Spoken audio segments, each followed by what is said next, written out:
morning. We're just going to quickly walk you through the conversation we talked about a little at the top of the show this morning regarding former South Africa President Dr. Nelson Madiba Mandela.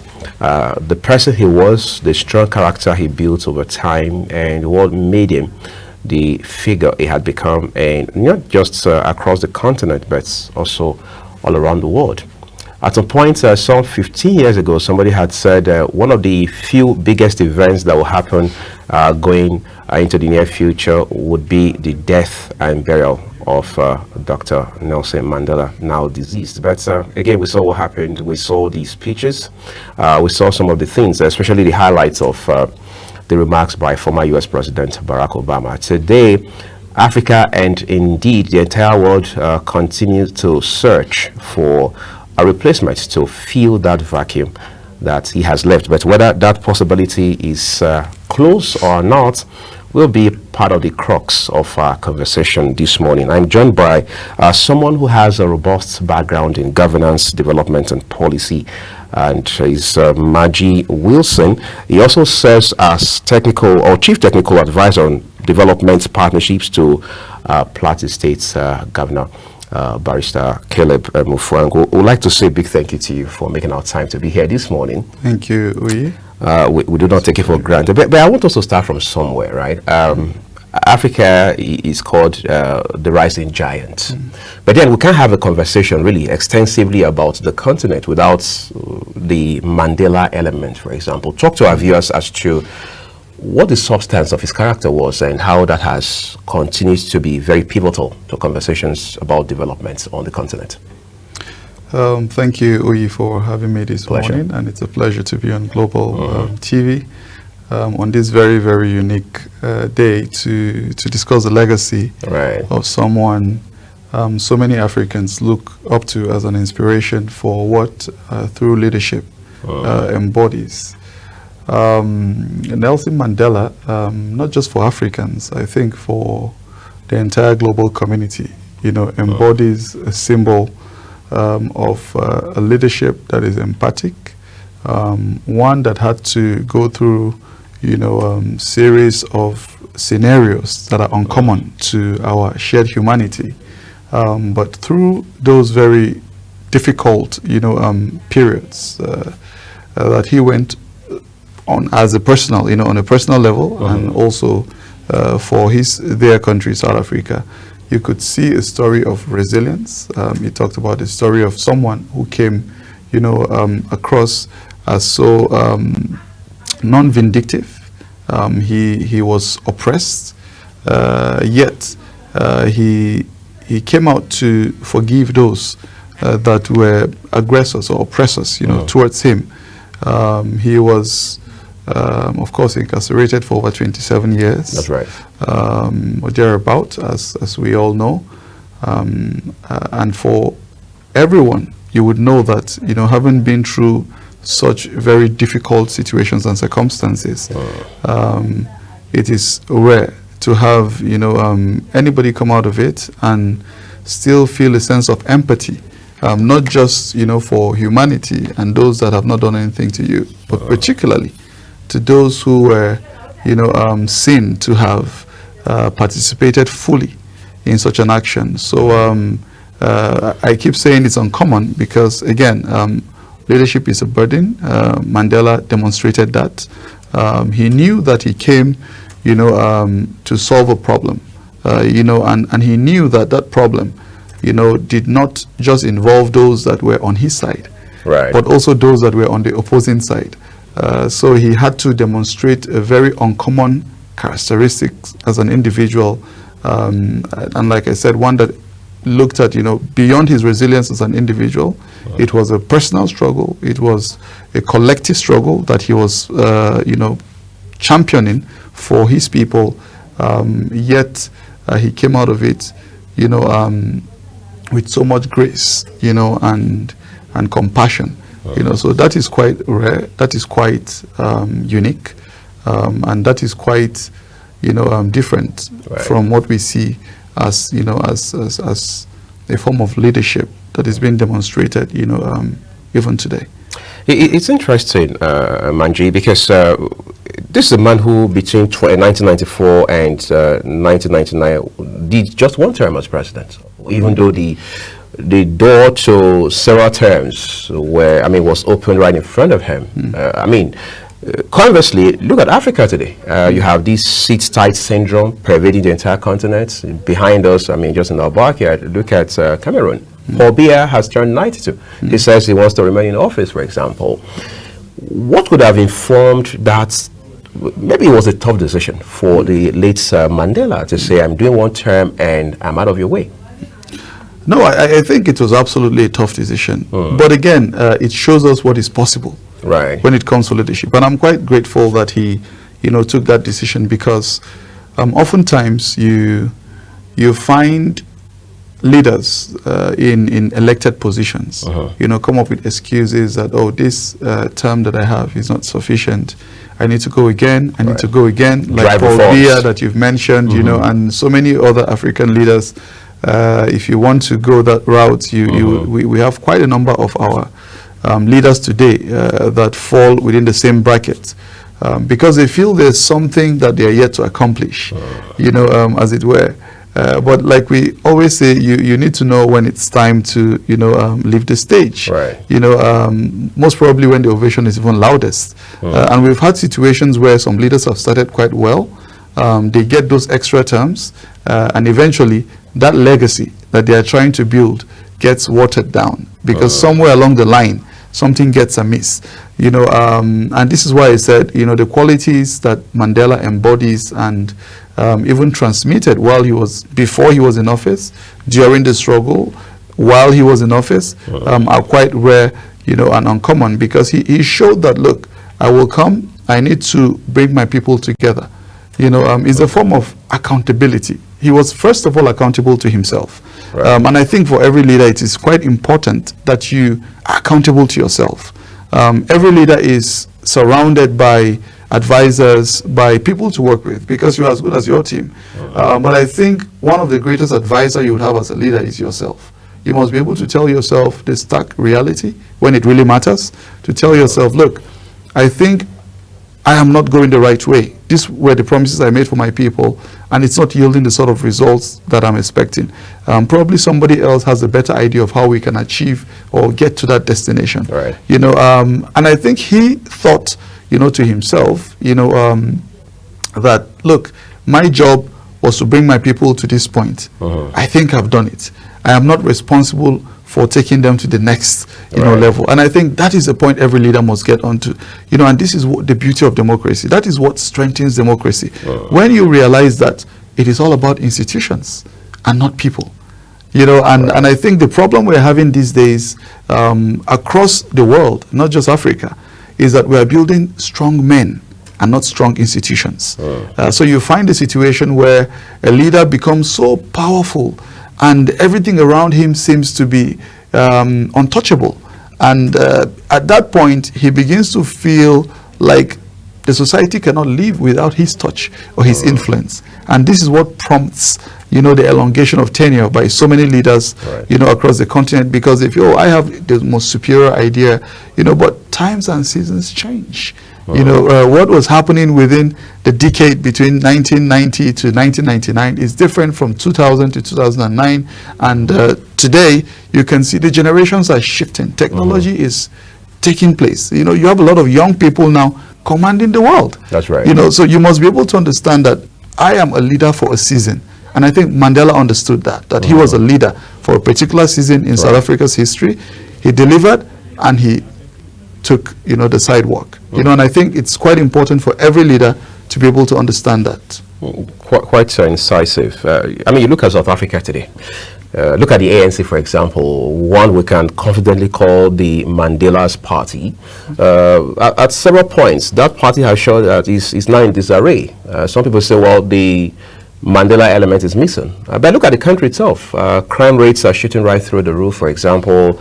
Economic challenges. Then, of course, you don't also want to mention allegations of corruption, some of them even weighing on serving presidents, including, but not limited to Jacob Zuma, for instance. So let's talk about where Nelson Mandela left South Africa and where it is today. Well, this is why, I mentioned that for Nelson Mandela, it was first a personal work, Right. then it became a collective work. He understood that it was beyond him as an individual. Right. And he knew that what he had to do for South Africa at the time was to ensure the unity of the country. It also took a lot when it comes to himself having to forgive those that were responsible for the ordeal that he faced. Right. He had to engage them. He was quite, open to even those that criticized him. He listened to them. He thought that those criticisms made him even a better leader. Right. As it were. When you talk about, leadership, I think when we have models like this, again, we are not saying they are all perfect in all that they've done, but they have laid some very important foundation and have shown us what it is, to be a good leader and to be a leader that is transformational. I think it is important that we harp on those good qualities. So what you may see, whether with the ANC or the other political parties in South Africa today, would also be a measure, of the individuals that comprise, the leadership of those parties. It is quite, again, difficult because when we talk about democratic transitions, it is one of the beauties of the world today, where people are afforded the opportunity to express themselves and to choose those that govern them. Right.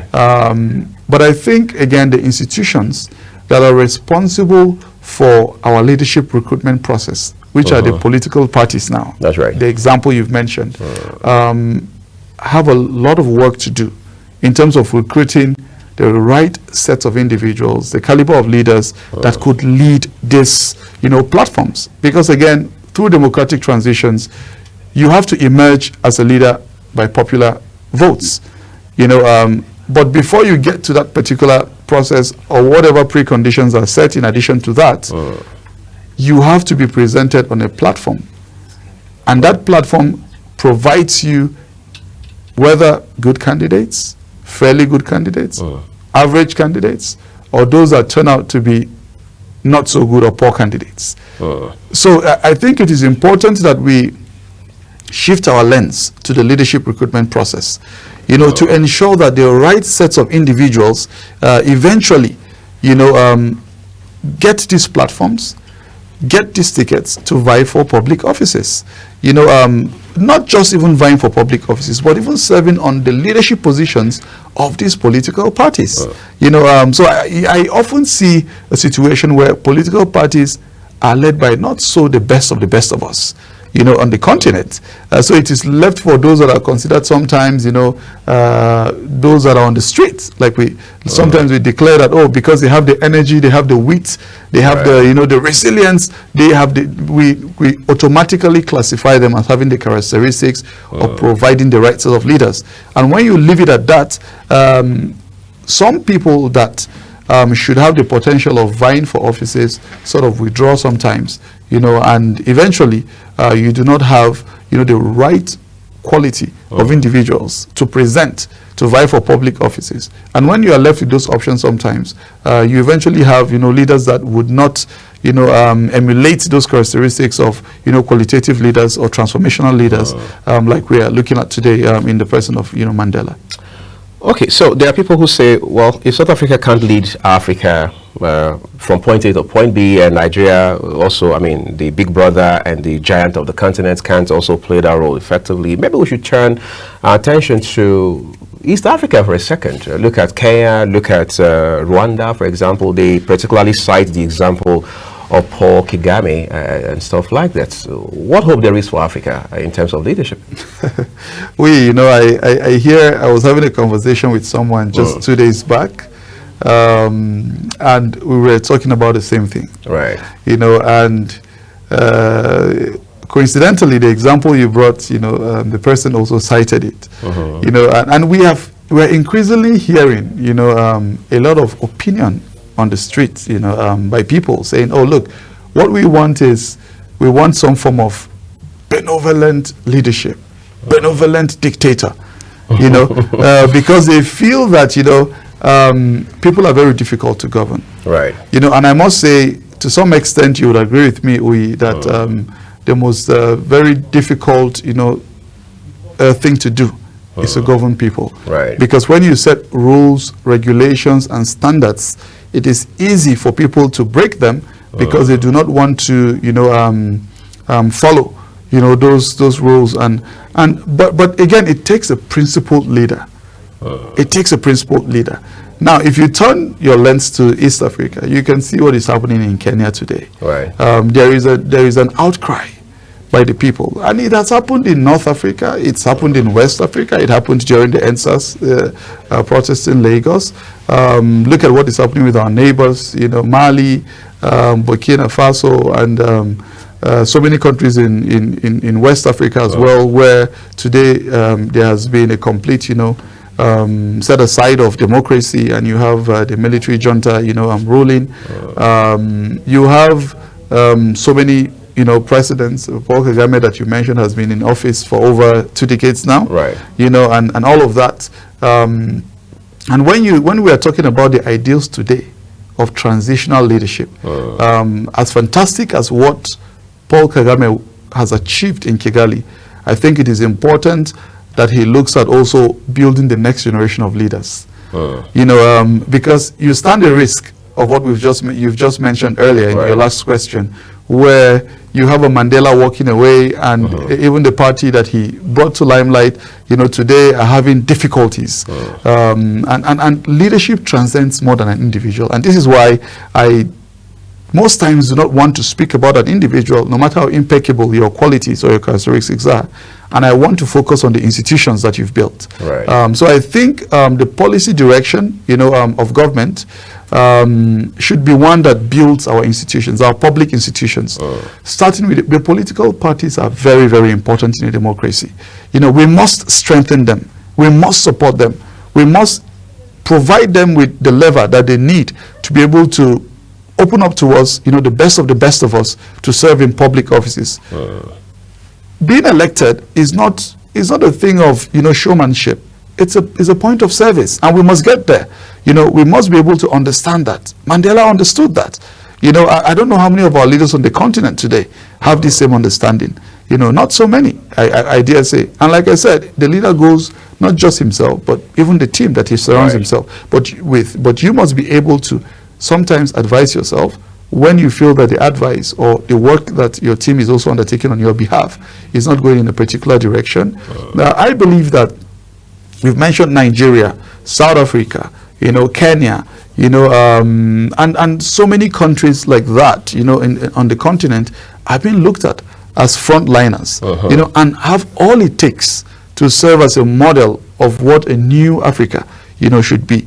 And there is so much expectation on Nigeria, on us as a country, you know, on South Africa, you know, on so many things and policies and programs. The AFCTA, for instance, you know, at some point we are waiting for, you know, also Nigeria to, you know, to make, you know, a decision. But you can also understand that we have a lot of challenges, you know, migration, you know, connectivity, you know, access, you know, to our countries. But so it's not even about a single country, you know, on the continent. I believe that it is important that we look at the entire Africa, you know, as one family. You know, sometimes we laugh when we say some people from the global south do not understand. When you tell them you're going to Africa, they say, oh, they assume it's one country. You know, we laugh because we also love our identity as individual countries, you know, but I think it is important that we find ways of ensuring that we connect better, you know, like it's done in America, like it's done in Europe. You see that access is very easy. Trade is easily facilitated. You know, the youths are integrated. So the development of one another, one region or another, is almost, you know, harmonized. And it is that important. So I think the leadership of that process has to be taken up, of course, by Nigeria, South Africa, you know, Kenya, you know, and a few frontliners, you know, on the continent that are doing very important work, you know, on democratic consolidation. Right. I mean, you just in passing mentioned a few models that Africa probably can replicate. Let's talk about the European Union, for example. I mean, look at the EU, even though, of course, we know the baggage of Brexit also came in at some points. created its own disruption, another conversation for some other time. And then you have the tigers in Asia also doing their thing, but in Africa is a different kettle of fish. Let's talk about it at a multilateral level, right? We have the African Union. We back at home, closer to home, we have the ECOWAS, for instance. ECOWAS again has lost 3 members for obvious reasons not too long ago. There are people who argue very vehemently that, look, the AU and ECOWAS have overstayed their welcome. We need to now rethink the ideas that birthed them in the first instance. What are your thoughts? Well, it's an ongoing conversation, and it's quite a difficult one because, again, like I mentioned earlier, you need to build strong institutions. That's right. It's not just to establish them. And what I've seen oftentimes is that we've established institutions, that we do not allow or support enough to be able to perform their mandates. And that is what I see when you mention, the ECOWAS and the African Union. In particular, I think these are very important instruments. They are very important institutions that have been created to facilitate the integration of the continent or even the sub-region. You have the COMESA, you have the SADC, and all of the, the East African EAC community and all of that. We have those sub-regional, components that are working fairly good, because you can also imagine that most times, except for the recent occurrence within West Africa, where some of the countries are now requesting for visas, you have easy, transition, from one West African country to another with the ECOWAS passport. It's the same, I know, in East Africa. They also have the East African visa that can help you connect, the East African community. SADC, they have. So North Africa, we had, we have the regional models that are fairly, trying to establish. I know that, again, the individual countries have not capitalized on, for instance, trade and some of the barriers that are there, in terms of policy and facilitating the exchange between the countries and all of that. But I think, again, what is important is, while we have these instruments or these institutions, we must be able to empower them to function. You hear the African Union consistently grappling with the issues of finance, because member countries are probably not making their contributions towards the activities of such an important continental body, and then you have, external, partners, like the European Union and others, providing funding, which shouldn't be the case. Which shouldn't be the case. Africa is a continent not just full of potential, but full of wealth. We know we have so much wealth from our natural resources, the gas, Senegal, DRC, Nigeria, crude oil, and we have quite a lot of resources. We are quite wealthy, but we must be able to look at our economic redevelopment as a continent. Once we do that, we would not be grappling for issues of finance in Africa. We've had these conversations over time. We are looking for fair trade. We are looking for better rates, for, even financing from, global, the Bretton Woods institutions and all of that. That shouldn't be the case. So I think we must have an introspection, as a continent, as we must sit down and tell ourselves the honest truth. How do we facilitate better, our integration as a continent? Beyond the agendas 2063 that we've put forth. Do we have to wait for 2063? I believe Africa can be changed in 10 years, in a decade. We have countries that have done it. We have models. You've mentioned the Asian tigers. We have, once we begin to industrialize, once we look inward, there is nothing we cannot do on the continent. All the raw materials that are taken out of our continent to also develop every, form of, material or equipment or whatever we need are from the continent. How do we detail a roadmap that is not just a 2-year, a 1 year, or even a termly, because a lot of people look at it beyond, not just beyond their terms. A termly, design for what we do, into a futuristic model that we are working daily. We are putting our resources where our heart is. So if we say this is what we want to do, we want the African Union to facilitate. There was a time the African Union passport was being discussed, all of that. All of those have delayed. We must be able to put our backing in terms of funding to these institutions to get them to operate the way we want them. Or like you say, otherwise, this is why some people would ask that if they are not being allowed to operate, let's just keep them aside and look for other ways, of actualizing our vision as a continent.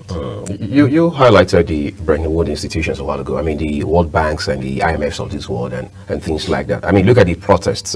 Maybe we should say series of protests that took place last year in Kenya. I mean, the whole of Nairobi was alight for the wrong reasons. And this year there was a 1-year commemoration, and we saw how many lives were lost. Let's not even mention the economical setback that came with that event, as I'd like to call it. There are people who have said, look, this was directly or indirectly, again, from the influence of the IMF, for example, because we understand last year there was a big conversation at, in Congress about the issue around tax reforms and things like that. And the same people, the bulk of the supporters who had thrown their weight behind President William Ruto, also came out to say, look, we're not backing you on this one, and things like that. I mean, it just again highlights how much of influence these institutions have on African continent, whether it is giving aid or Africa going to, cap in hand to beg for this or beg for that every other time. I mean, going to the UN General Assembly to beg, coming on down, as former Vice President Yemi Osinbajo would say, and things like that. At what point do you see Africa, and what action will lead to that point where the continent is severed from the apron strings of the West? I think sometimes we over-exaggerate, again, the issues of, because you hear people say, Africa is being underdeveloped by, or how you've read the books on how Europe underdeveloped Africa and all of that. And I, to be honest, I think we are making a lot of excuses. I think so, because this has been going on for decades, where every year in, year out, we have leadership failure. And what we do is we just look for a very convenient, victim and place, those. A lot of these institutions bring advice. Like I said, the resource gap that we talk about sometimes, they try to step in, and it's a business model, and if they look at it, even though a lot of countries are contributing to these, finances, because whether you say we are all members of these institutions, our countries are members of these institutions, contributing. So if you don't understand that you are a contributing member, and if you want to make demands on better deals, or better concessions, then you place it, when it gets there. You have to treat yourself as a partner. And not as someone, like you said, who comes cap in hand, looking for aid or looking for, some form of, handouts. Our leaders must get to understand that, they have that responsibility for the people, and whenever you are vying for office or whenever you are being elected, you are elected to turn the tide. And if this situation has been ongoing for so many times, and permit me to say, I love when I hear some presidents, when they campaign, say, oh, I'm putting my country first. I think sometimes when people get it, they begin to agitate. You can see the US president, when he was coming, he said, put America first. And he started, and people were saying, oh, you can't take away the South-South cooperation or diplomatic relations. It is an instrument that connects the entire world. So whether you appreciate it or not, I think it makes the world a better place, where you can be able to connect from Africa to Europe, to the United States, to Asia, and other, parts of the world. It is important. That difference that we have makes the world a unique place and makes it important for us to continue to learn from each other. So I wouldn't even advise that, oh, you disengage, you come in, and just create your own system. But I'm saying you must also be able to design your own system of independence, where you can redevelop yourself away from what is your perceived, oppressor, or or limitation, as it were. And this is why I talked about financing earlier. We can be able to finance our own development as a continent. We had conversations on managing our resources, transforming them from crude oil. And I was talking about, I recall during the Ukraine-Russia war, eventually gas supplies were down. A lot of European countries were now coming to negotiate with Senegal, and some of our neighbors, and we have others that need it around. We have other countries. So imagine if we're able to facilitate, again, neighbor to neighbor relation between one country to another. Right. What do you have as comparative advantage? What do I have, as comparative advantage? And we move from West Africa to East Africa. I did mention connectivity is a huge challenge. Sometimes before you connect to one African country, you have to go to Europe or go to the Middle East and then come back. Circle back to Africa. You circle back to Africa. So we must look at these issues, that poses a limitation, and that is a huge barrier for trade, for our businessmen that want to be able to trade from one country to another. Right. You can't jump on a plane. Sometimes even in West Africa, you want to fly within West Africa, you have to go to Europe before you come back. If you want to go to Madagascar, most times you have to go to Lisbon in Portugal before you come down to Madagascar. And that has implications that are economic Absolutely. and otherwise. Absolutely. It has a lot of implications. So we must be able to look at these. I see them as opportunities. I don't look at them as challenges. And I keep asking ourselves, where are our wealthy men? Where are our private investors that have got to? These are opportunities to put in your resources. We have a huge deficit in terms of energy on the continent. Over 40-50% of the continent is without electricity. Over 300 million people are without electricity. This is a huge opportunity. We're talking about renewable energy. Where are the businessmen? Put in those funds and you will get it back. We have a huge housing deficit. How many homes do you need to build? Not just in Nigeria, but in other parts of the continent. These are opportunities. So I think sometimes we exaggerate. We look at these things from the wrong lens. Rather than seeing opportunities, we are seeing unsurmountable challenges, and it doesn't help us get anywhere. As leaders must be focus driven. They must be transformational in nature, and they must be disruptive, because you have to disrupt the norm. Like I said, it's not easy. It's a very difficult thing to lead people, and especially in one direction where interest lies. Because when you talk about political parties, political platforms, there are several interests. No matter how a leader emerges, there are people that will believe that he is not a leader for them, and will stand in the other direction to see how they can oppose whatever policy or program you're bringing. But as long as you know that you're on the right track, you're doing what is important, you are not driven by yourself, desires or your needs, but on the collective good of the people, then you must press on. You must insist that, okay, this is the trajectory we should take, and then see how you can, soldier on until you're able to achieve, what you've set for the people. And incidentally, till today, cocoa is taken out of Nigeria and a few other parts of Africa, and then we get chocolate in return. The bulk of them, we are told, would come from Switzerland. We see Switzerland has the best chocolate. And then you take crude away from here, Nigeria, a typical case in point, to other parts of the world, you bring back refined petroleum, right? And we have several other examples. Look at lithium from some parts of Central Africa and all of that. Like you mentioned, the resources are trapped underneath the ground in Africa. What more work, or how much more work do we need to put in to be able to, look inward, become self-sufficient in terms of having to turn the tide, maximize this potential, and just expand the frontiers economically for the continent? No, like I told you, I said I think it's not rocket science earlier, and it's not difficult.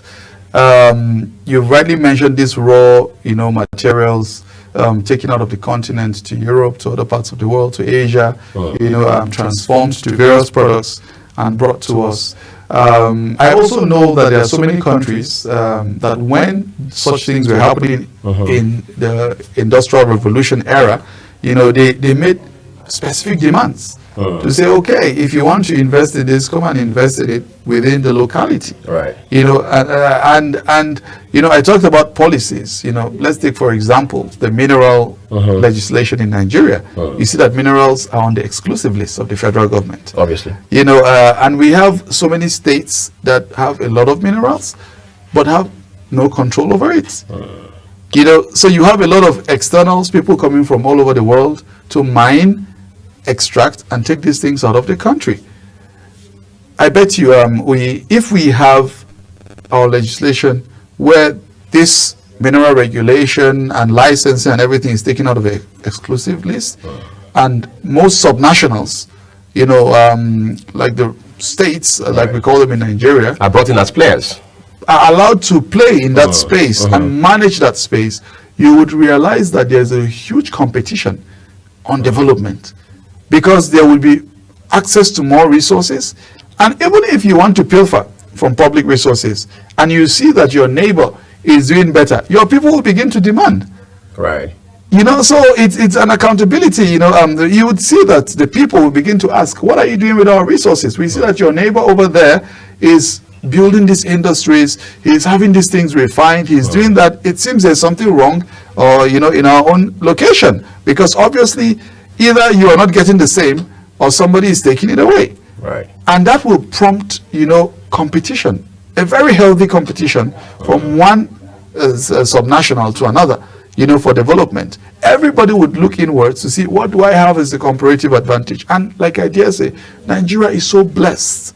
Some states have over 20 minerals, very viable minerals, well sought after all over the world. And when you look at value addition, if you play in that space, the moment if you take one of the minerals, for instance, and you sell off as raw materials, probably per ton may just be $200. The moment it's refined into various products, you would have 10 times that in terms of value. So imagine what we are losing in terms of revenue, in terms of taxes, even that could help to boost, since that is a major source of income, even across the world. We are losing all of that if companies are not established there. Our own local people that play downstream are not empowered. There is no value addition, and eventually even the little resources we have to pay for higher products when they come back. So I think, again, we must have a very honest and a very hard conversation as leaders on the continent. We must sit back to say, look, enough is enough of the excuses we are making. There's no rocket science to these things. The models for development has been set. You go to Asia, you go to the Middle East, you see futuristic advancements. You've seen how they've done it. This is why I said it took some people 10, 15 years and they've transformed. If you go to some countries today, they are building new cities. You go to Qatar, when they were about to host the World Cup, it took them 10 years and they built an entirely new city. If you go there, you're not going to believe it. An entirely new city in 10 years from sources of funding they get from gas. And some countries in Africa have a lot of it trapped or being flared up. We flare these gases. And that is one of the major sources of income for Qatar. So visionary leadership is missing. Visionary leadership. Visionary, decisive leadership. Because again, like I said, in a democratic setup, when you look at some of these countries again, they don't operate the democratic setup we're talking about. So the leader makes certain decisions. In a democratic setup, there are set rules that you have to play by. Right. But I think that we can be able to fast track. Because the rules and the laws are made for man. If you realize that one of the legislation is a hindrance to your development, I think there's a room for adjustment. That's right. This is why there's consistently the constitution review process, or you're looking at it, which of the laws, and I think such processes must be devoid of self-sentiments. We must take away self and look at the collective good of the people. This is what Mandela did. He looked at his journey beyond himself. It was a self journey of resilience, determination, transformation, but it was also a collective one. He knew that he had a weight of the people behind him. He had to carry them and he had to move them to a particular destination. Right. And this is what leaders, through leaders, transformational leaders, look forward to and try to do at every instance. All right, I'm going to draw on the term, that phrase, democratic setup that you talked about a while ago, because elections are very vital, in fact fundamental to the system of government that we run in Nigeria, and same for several other countries across the continent. But we'll talk to you about all of those and also look at how we can continue to tweak our laws in light of realities that we grapple with now as a nation and as well as a continent going forward. We'll unbundle that for you behind this short break. Please don't go away.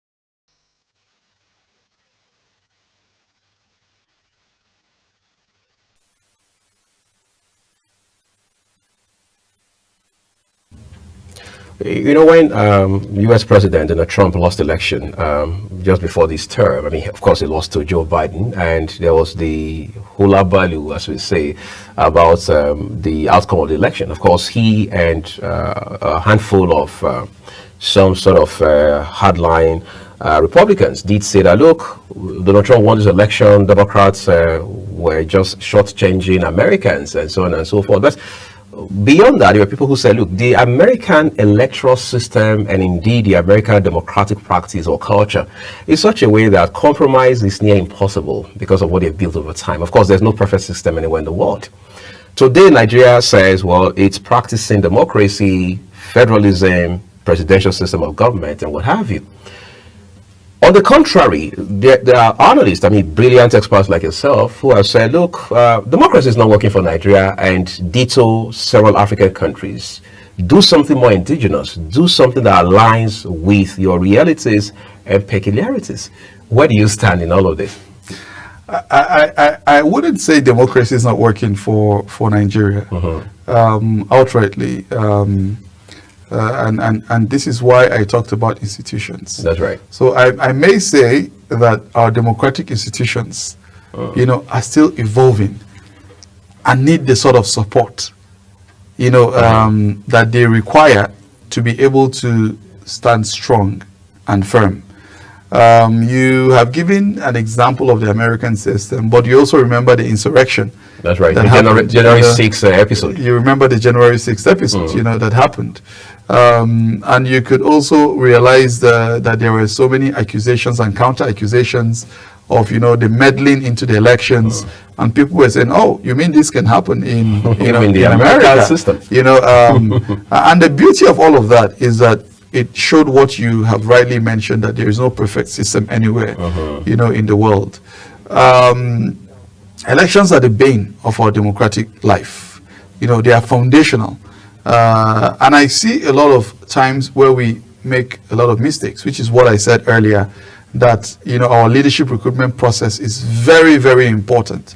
Where people do not realize the importance, of elections and, of democratic governance. So they focus only on the elections.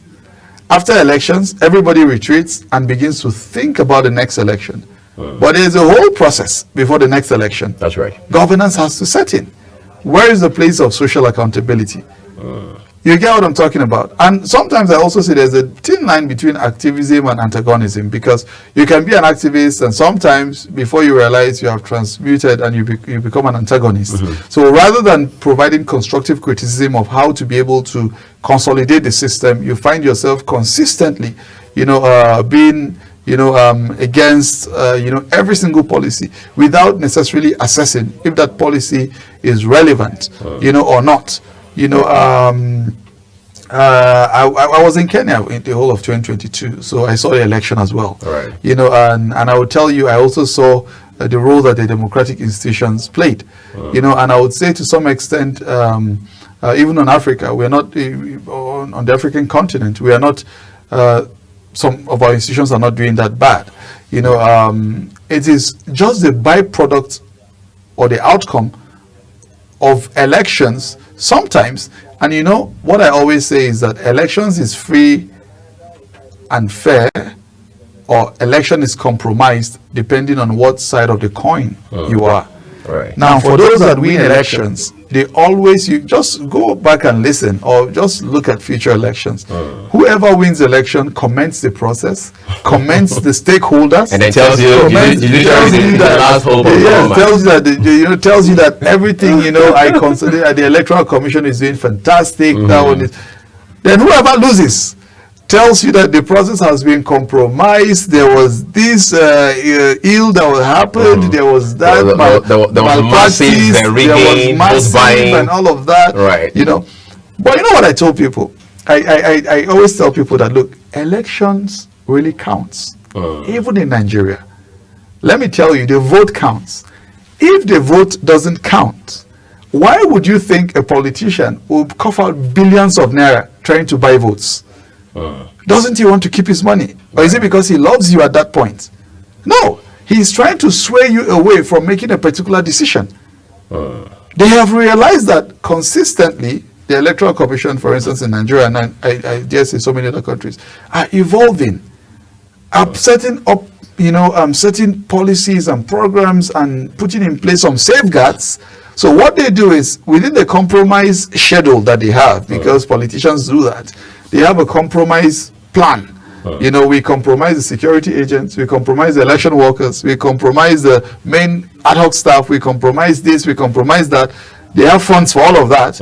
They also have the compromise funds for voters. And then they have boots on the ground. They have boots on the ground. So if they realize that it's easy, to manipulate the election, they will just sit back and manipulate it. Why are they coughing out those monies to give to the electorates? It's because they know that if they don't do that as a scheme, there is every likelihood that they will be voted out of the system. That in itself, if you sit back and reflect on this, you would realize that the votes actually matter to the politicians. So the vote counts. So whoever comes out to tell you that the vote doesn't count, he's just trying to play a game where he's telling you don't come out, because the moment you don't come out, probably you're not going to vote for him. So you have reduced the stress that he's supposed to encounter on the day of elections. So I think that if we look at these processes, we know that our democratic institutions are on their way. They have challenges, whether the electoral commissions, the judiciary, but they are evolving. The compromise comes from different angles, but they are evolving. We have had some fantastic judgments. You mentioned the judiciary, from the judiciary. We've had some not so good and unpleasant, judgments. But when you look at them, at some point where some are perceived as not being, well delivered, others come out a bit different. But what I've also witnessed in my years of also following, elections and transitions, is that sometimes you have also politicians, candidates, not having to put in place a very robust infrastructure that would help them safeguard the process. And after they lose an election, they draw up accusations, or they go to courts and establish judicial processes without substantial evidence that can help them prove their cases beyond reasonable doubts. And like the law always says, I'm not a lawyer, but the lawyers say that the law is not speculative. It's not going to hand you what you did not ask for. On the basis of sentiment. On the basis of sentiment. So what are the facts of the matter? The law looks at the facts of the matter and how you can prove your case beyond reasonable doubt. And we have situations where a lot of these, candidates or politicians or political parties eventually just go to courts. They put together, the lawyers, help them to put together a case. But when you look at the merit of the case, you cannot substantiate the claims that they are making. And this is why sometimes, and for the common man out there, they do not know. If the common man is supporting you and you go to court and the court throws out your case, it says, oh, we have been disenfranchised. The judiciary is not working. But I also know that the judicial process, they are under high scrutiny. Under very high scrutiny. The Kenya we're talking about today, don't forget that Ruto was contesting against all odds. Even his principal, who was the president, was in support of the other candidate that was vying against him. Kenyatta. Yes, absolutely. He was in support of, Raila. At the time. The elections came out eventually. The votes came out, but one thing I loved about that particular process was the timing for the adjudication of that process. They had 14 days, and they had to deliver, and immediately he had to be sworn into office. So they looked at the case within that 14 days immediately. It didn't take quite a very long. This is why I said there are examples for us to learn. The litigation process here in Nigeria, what it takes from the tribunal down to for a case of a president, rigorous and long drawn out courts. Then you go to the Supreme Court, for a governor, for instance, and it takes over 8 months. You're in office, but you're still struggling with whether your mandate is legitimate or not. So it takes away that period of governance where you should be focused on delivering, for the people, and you're not even sure that you will be in office the next moment. So I think such models where we look at the timelines for processes, to be consolidated upon, lessons learned, we could have that clear exchange, which is what I'm saying, from one country to another. How do we put together, a process that helps us, to strengthen our democratic institutions. And I know that, for instance, when it comes to elections, the electoral commissions, different stakeholders, they go around the continent on peer learning missions. And I'm pretty sure a lot of examples have been taken from one country to another, and I know for sure, because I supported a lot of democratic development programs based on elections, and I know that even the INEC Beavers is a semblance of what is being done in Kenya, and so many other countries. They learned those lessons, and picked them and put them together, to be where we are today. Let's make Nigeria a front burner example. I mean, you talked about reforms. I mean, our electoral process evolving and all that. Of course, since 1990 or days, we've seen timelines of development. I mean, improvements and all of that. We've seen beavers, we've seen the carrier, even though the carrier too came with its own challenges as expected with every piece of technology and things like that. But there are also now ideas by way of reforms that are being proposed. For example, there's the proposition that, well, the president should be stripped of the power or the latitude to appoint INEC chairman. And then add to that, we have state electoral commissions dispersed across this country today. But again, it is now being proposed that that power should be taken away from the state governors and handed squarely to the Independent National Electoral Commission. Is that the way to go, or are we just boxing the air? Well, I would say that what we have today, again, I think is because Nigeria is a federating unit. That's right. Like we all know.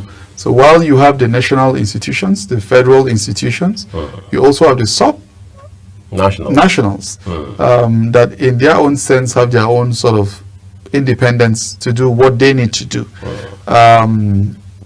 So whether you are looking at, what is the, I think the reforms that are being proposed, quite a number of the reform propositions, are quite good.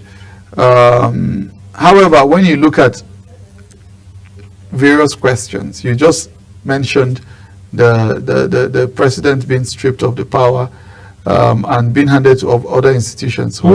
Who even appoints the other institutions if you look at it in another end? Yeah. You get what I'm talking about, right? So some people raise those questions, forgetting that the approval for some of those institutions, is it not the NJC, the National Judicial Council that people are proposing? Where do their approvals come from? Who approves the members of those council? So it's similar. And this is why I'm talking about accountability. Leadership is all about accountability. So you can propose all forms of, programs, all forms of institutions. We can continue to replicate institutions, develop them, fund agencies and all of that. But what we need is the foundational element is that we need every leader. I'm not talking about only an elected leader, appointed leader or whatever, right from our communities, once you are elected a leader, because that is where it starts, from the student union, where you are the student union leadership, to a community leader, to a traditional leader, to then, of course, appointed leaders, to those that are brought in to serve in different capacities.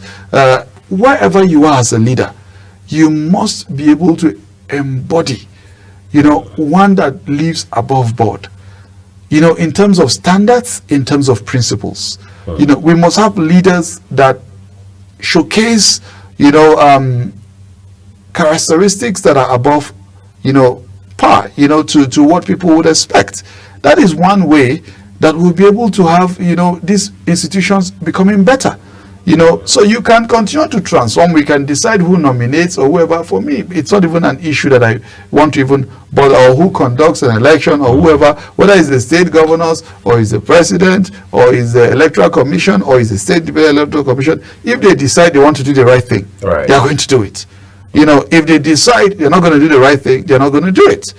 So when you read one person of the power, eventually are giving it to another person. Another human being. So why don't we focus on building patriotic individuals that would say Nigeria belongs to all of us? We are stakeholders in this country. If this country fails, we have all failed. What is the hope of my children? What is the hope of our children, our grandchildren, the generations to come? Are we going to hand over to them a country that is still in need of so much repairs or is in disrepair? Or are we going to help them to develop and move on from where they are today to where they ought to be, or where we ought to be as a continent? That is the deeper question. Right. You know, and I think that is why the significance of the conversation around Madiba today and what it embodies, you know, is quite germane, you know, because we have to look at it. You know, what do we do as leaders? Come in, play our part, make the difference, create a legacy, and move on. Madiba is no more today, but his legacy still lives on all over the world. He's a reference, again, for resilience, for a leadership that did not say, oh, I have to be here for another term, I have to leave here because I'm looking at the perks of office and all of that, you know, I have to do this, I have to do that. He embodied that, you know, and said, no, I should live a life that my people can be able to. And let me tell you, such lives that such leaders live, you can see them walk on the streets without fear of anything. Because rather than being afraid that people would mob you, you know that people would protect you. You don't need to even go about and say, oh, I am being, you know, oh, I have all this, you know, paraphernalia all around me. You know, and that is the leadership that we should promote. Now we are promoting a lot of leadership that are idolistic, that have become idols, that have become untouchable. A little wonder nobody would want to leave office. If I'm going to be in office and I have all of these things, the motorcade, all of this security, I have a life that, you know, is above board. Without, why would I want to go back and live an ordinary man's life? You know, where nobody cares about me, where I don't have to, you know, wield so much power, or I go somewhere and I shunt, you know, processes, I shunt queues and all of that. Why would I want to do that? And run the red lights. I run the red lights, you know. I set the rules. I say if you run the red lights, you should be charged. But I run it, you know. I run it conveniently, you know, and I'm not even bothered. Why would I want to, you know? It's we have to become disciplined. I think we're making a lot of excuses. These are very, very simple things. You know, we need to put together structures. We need to put together systems. We need to begin to channel our resources where we want them to go. You know, if it's infrastructure, let's focus on it. Let's see how we can put infrastructure that would outlive us. You know, that would outlive us. Contracts of projects, roads, schools that would be there for another 50, 100 years without you having to come back to look at them. That way, we don't keep issuing contracts, year in, year out, because we are, you know, working substandard. You know, and I think it's quite important that we look at that, you know, and the lessons that a visionary like Madiba has left for us today must guide us every day. A lesson of empathy, a lesson of accountability, a lesson of social justice, a lesson of forgiveness. We have leaders that have refused to forgive those that have ruled before them, you know, and they come in and it's a witch hunt. You know, you keep going after those that are there, you know, and it rids your people of good governance. When you should focus on developing your people, you are there, you know, just chasing after things that are probably not, you know, right. And I think we must go above that if we want to be able to deliver meaningful development, you know, for our people.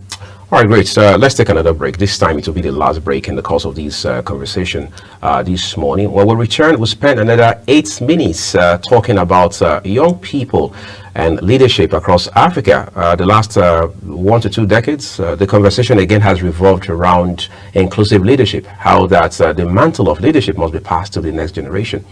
The late Madiba did start very early, putting several decades of his life into public service in a way that was remarkably selfless. Now he has passed, do we have that culture still running? Do we have that sort of thinking? What happens with the next generation of leaders now that we have so much of seat-tight syndrome across the continent? We will unpack that for you shortly. Stay with us.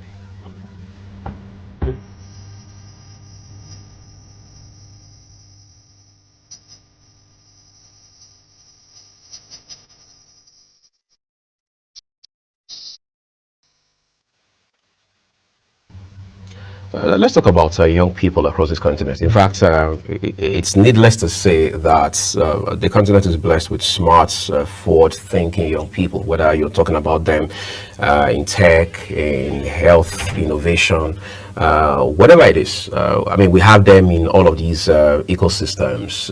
But then it will appear most of them, sadly so, won't even touch politics or public service with a 1,000-foot pole. That's a bit of a disconnect, a very important one. But how do we find a way to reconnect and then make the next generation of leaders to understand that there's nothing wrong with public service, even though that perception has been warped the entire time? Yes, I think you cannot take away the place of orientation, reorientation, and reorientation. You cannot, belabor, over stress, the issue.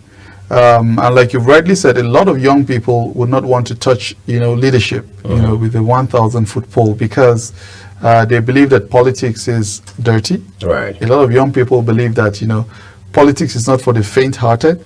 There is this description. It's funny, that they believe that politics is for comrades. So you must be, of a particular, feat, physique, disposition. Maybe wear brown before, and all of that. And like I keep saying, become an activist before you are. Right. But you know what? I want. There's one quote I've always made, to encourage, my fellow young persons. I say, look, with politics, all of us are politicians. Ultimately. So either you play politics or politics plays you. The choice is yours. And what we've had with a lot of the young constituency is that politics has been playing the young people. So because young people have been on the sideline for way too long, if you look at a lot of our countries, you mentioned Madiba started early. It's not just Madiba.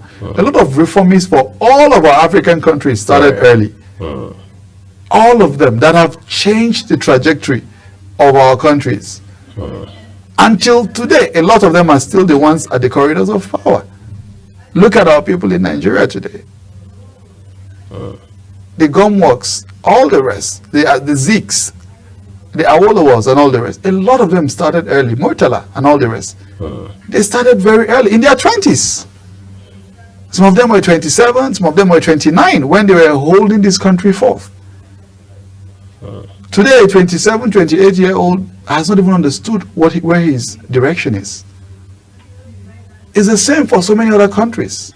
So many. A lot of the founding fathers of a lot of our countries started quite early. But we have a situation today where even a 40-something-year-old, even a 50-something-year-old man is a youth leader. Meanwhile, the global definition of the youth, in fact, the Nigerian youth policy stipulates the age from 15 to 29 as a youth. Right. So as you are Uyi today, now you're not a youth. But I bet you, if you go to some public services, they will tell you, a very small boy, just go and, since you're into media, right? Go and become a social media assistant. Right. They leave you there. SSA. No access, you can't be able to deliver, you can't be able to. Or bring value to the table. You are seen even as a threat. And this is why, while we are reflecting on Madiba, we lost our immediate past president, President Buhari, and you must give him, his flowers as well, because he passed the not too young to run bill in Nigeria. And this was a very important bill that reduced the age for young people to at least have access to the ballot. And after that, we saw a lot of young people emerging into some offices, as it were. So as you're looking at legacies of leaders, what do you want your leadership to? And I saw a lot of young people that were part of that process, in the past few days when he passed on, sharing their memories and at least celebrating that feat to say, look, Mr. President, you are gone today, but we remember that you are the one that opened up the door of access for some of us young people to be able to compete and put ourselves forth for public service. And this is what we are talking about. This change or this transformation starts with some important little steps. Young people are very, very eager. A lot of young people are willing. You've talked about how young people are transforming the tech ecosystem. A lot of unicorns are here in Nigeria. Sure. Look at what Mandela is doing. Look at Flutterwave. Look at Paystack. Look at Money Points. Right. Look at what this OPay, all the rest. Look at what they're doing. Fintech is transforming the world. These young people are billionaires today without having to touch a penny from public coffers.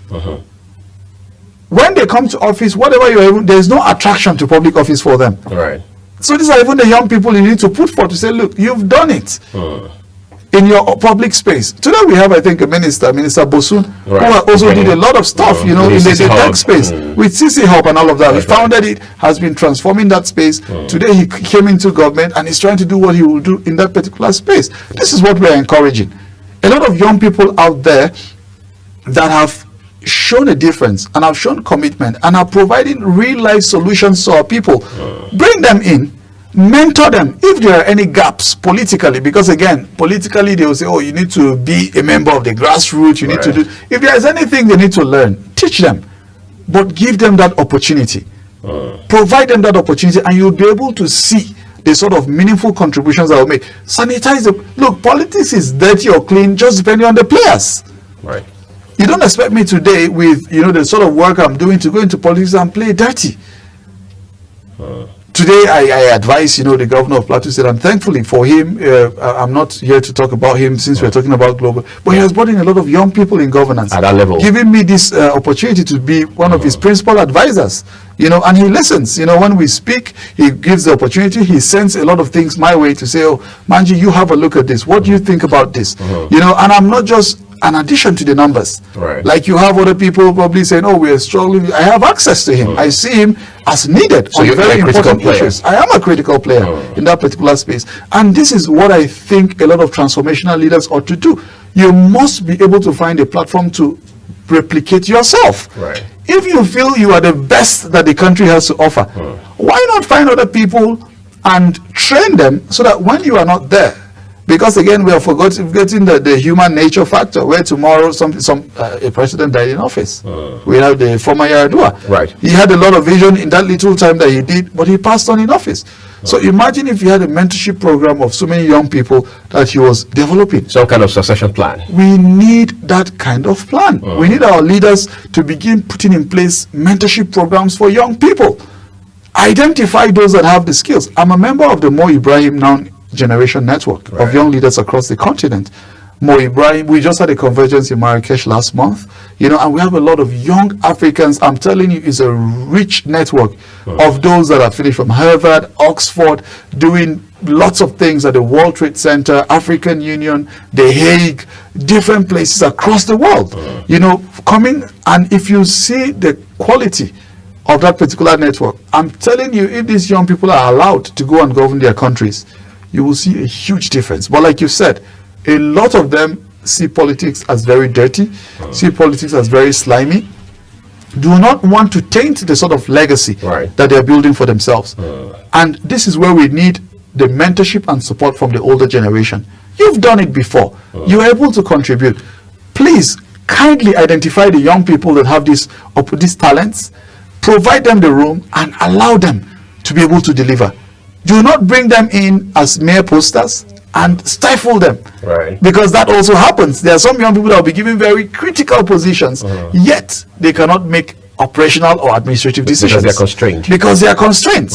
You find people pulling up all sorts of demands. And you know, I must say again, the politics we play in Africa is quite difficult. Because social services are probably inadequate, you'll find out that once you put yourself out for public service, the entire social service or social protection that people require comes back to your table, and you are expected to fund them.